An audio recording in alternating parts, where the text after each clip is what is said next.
ছোট বা বড় মাছের কাঁটা সাধারণত গলার মধ্যে জিভের গোড়ায় এবং গলবিলে আটকায়। আধা সেন্টিমিটার থেকে শুরু করে 3 সেন্টিমিটার পর্যন্ত কাঁটা আটকাতে দেখা যায় বেশি। ছেলে মেয়ে, ছোট বড়, বয়স্ক সবার গলাতে আটকাতে পারে কাঁটা, তবে সাধারণত 21 থেকে 30 বছর বয়সীদের মধ্যে এটি সবচেয়ে বেশি ঘটে। পড়াশোনা, কাজ, ক্যারিয়ার সংক্রান্ত ব্যস্ততায় অমনোযোগী হয়ে তাড়াতাড়ি খাওয়া শেষ করতে চান তারা। মাছের কাঁটা গলা থেকে নামানোর সবচেয়ে জনপ্রিয় এবং প্রচলিত পদ্ধতি ভাত খাওয়া। ভাত খেলে সাধারণত 2-3 বারে কাঁটা নেমে যায়। যদি না নামে তাহলে অল্প পরিমাণ পানি দিয়েও খেয়ে দেখে চেষ্টা করা যায়।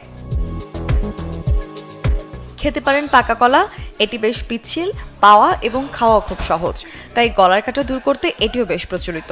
চাইলে স্লাইস করে পাকা কলাও খেতে পারেন। জিভের পেছন দিকে যদি কাঁটা আটকে থাকে তাহলে বেশ কয়েকবার জোরে কাশি দিলেও সাধারণত বের হয়ে আসে।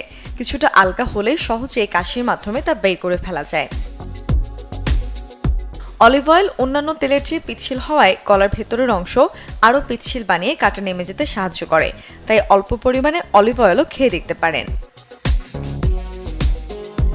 অন্যদিকে লেবুর রস অ্যাসিডিক বলে গলার ভেতরের কাঁটাকে নরম করে নিচে নামিয়ে দেয়। সাথে হালকা কুসুম গরম পানি দিয়ে গড়গড়া করলে গলার মাংসপেশিগুলো রিল্যাক্স হয়ে কাঁটাকে আলগা করে দিতে পারে। মুঠু নৈশী, চ্যানেল 24।